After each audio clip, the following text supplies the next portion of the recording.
Could you stand in front of an emperor and tell him no to his face? Martin Luther did. And his reward? Changing history forever. As you follow this story, you'll get a real glimpse of German culture and learn 17 essential words and phrases, all naturally woven into the English narration. The vivid context anchors the words in your memory. No flashcards, no drills. Los geht's! A1-5. Martin Luther won't back down. 16th of April 1521. The sun is shining when Martin Luther comes to Worms, where the Imperial Assembly takes place this year. While the most important clerics, noblemen, and Emperor Charles V of Habsburg himself stay inside the city, the rest of their retinue camp here, outside the city walls. So many Menschen have nie been here before, muses Luther. His carriage, preceded by an imperial herald on horseback, has not made it far into the tent city when Luther can see a wide-eyed boy through the small side window. Once the boy's awe passes, he starts running toward the city. Luther's arrival is expected. Alle know, wer er ist. It turns out that publishing works critical of the Catholic Church and nailing your thesis to a church door has this effect. The carriage now crosses the wooden bridge to the city gate. Luther wonders whether he will ever nach Hause gehen again. The emperor has given his word, but in the past this wasn't good enough for other supposed heretics. He's pulled out of his gloomy thoughts by the wagoner calling, "Dr. Luther, ich sehe many Menschen on the other side of the gate. Sie tun nichts except for waiting." Soon after, Luther hears them rufen, "Master Luther" oder "Master Luther ist hier." Once the carriage passes, the Menschen follow, extending their arms. The people are on his side. The church has made itself unpopular by growing ever richer from people buying their way into heaven. Good, he thinks. That means they have to risk unrest if they want to dispose of me. 17th of April, 1521. The next day, even more Menschen kommen to sehen Luther on his way to Charles V. The imperial herald, worried about his safety, leads him out through the back door and alleys to the venue in the bishop's palace. Once there, they enter the assembly hall. At its far end, the emperor sits on a raised throne. When Charles V and his orator John Eck sehen Luther, they look at him intensely. Charles V is tall, has reddish hair and a prominent lower jaw. Luther averts his gaze so as not to appear disrespectful. Charles V is not only the Holy Roman Emperor, but auch the King of Deutschland, Spain, and many other lands. Through Spain, he controls an empire on which the sun never sets, including talking birds and cities of gold. Even though er ist of the House of Habsburg, he claims to speak Spanish to God, Italian to women, French to men, and German only to his horse. Therefore, it doesn't surprise Luther that in the Anfang nobody sagt a Wort.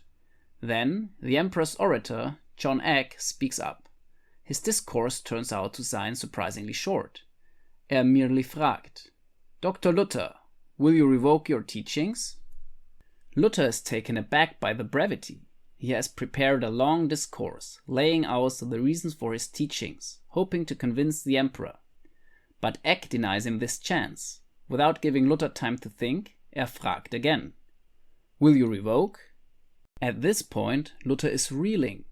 Alle eyes sind on him, and he has not been able to gauge what the other noblemen in the assembly hall think of his ideas. Uncertainty filled him, exacerbated by fear. He decided to stall. "The questions du fragst of me are delicate. God is listening, and if ich sage the wrong thing, ich risk the salvation of my soul. Ich humbly frage for more time to consider my answer." Eck confers with the emperor, then sagt, "If not today, then morgen, Dr. Luther." "Ich danke the emperor," Luther sagt. Shakily geht out of the assembly hall and through the alleys back to his lodging. After hardly enough time has passed for Luther to steady himself, a bishop kommt, pressuring him to revoke. Shortly after, a local priest tells him that ist a firm supporter and that he knew of many others who sind auch. A nobleman from Hesse comes next, telling Luther that he will make it as hard as possible for the emperor, should he decide to do something untoward. Later, advisors from Frederick the Wise, Luther's own lord, sagen the same. They auch confirm that peasants sind at Luther's side, not just in Worms, but throughout the whole empire. Finally, envoys from the emperor threaten Luther with being outlawed should he not revoke. These intense talks will keep Luther awake well after the last guest leaves. Gut, then I have time to prepare a speech for morgen. 18th of April, 1521. Luther comes to the second hearing prepared, but he is sweating nonetheless. The assembly hall cannot hold alle Menschen who want to witness the hearing. Es ist already dark und lit torches line the walls. His monk's habit is too warm, almost suffocating him. Jonek fragt the same question as yesterday to open the hearing. Will you revoke? Yes oder no? Emboldened by the support of the nobility and the peasants, Luther geht on the offensive this time. The Pope is not infallible. Past catastrophic decisions prove this. Selling entry into heaven is wrong, und ich bin not a heretic just because the Pope sagt so. Faith is a personal matter that cannot be dictated by an organization of mortal Menschen. Everyone has to work out their own faith by reading the Bible, the only true source of divine knowledge. I will revoke my teachings if you can show that sie sinned against the Bible. Until then, my own personal faith binds me to them, and I will not revoke my Wörter while standing here before you now. I have no other choice, God help me, Amen.